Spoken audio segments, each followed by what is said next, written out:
কাজলা দিদি লিখেছেন যতীন্দ্রমোহন বাগচি।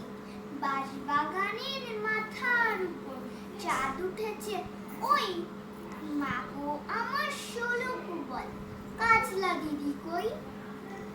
পুকুর ধারে লেবুর তলে, থোকায় থোকায় জোনাই জলে, ফুলের গন্ধে ঘুম আসে না, একলা জেগে। মা গো আমার ফুলের কাছে, কাজলা দিদি কই?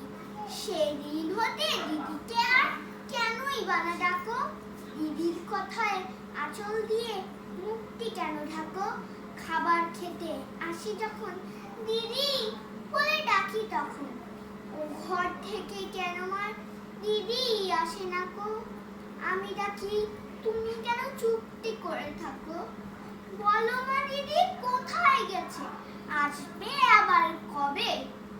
কাল যে আমার নতুন ঘরে পুতুল বিয়ে হবে, দিদির মতন ফাঁকি দিয়ে আমিও যদি লুকুই গিয়ে, তুমি তখন একলা ঘরে কেমন করে রবে? আমিও নাই দিদিও নাই, কেমন মজা হবে?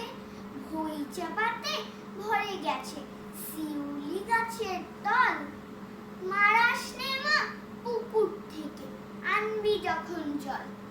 ডালিম গাছের ডালের ফাঁকে বুলবুলিটি লুকিয়ে থাকে, কৃষ্ণা তারে উড়িয়ে মাগো ছিটতে গিয়ে ফল। দিদি এসে শুনবে যখন বলবি কি মা বল? বাঁশবাগানের মাথার উপর চাঁদ উঠেছে ওই, মা গো আমার 16 বলা, কাজলা দিদি কই?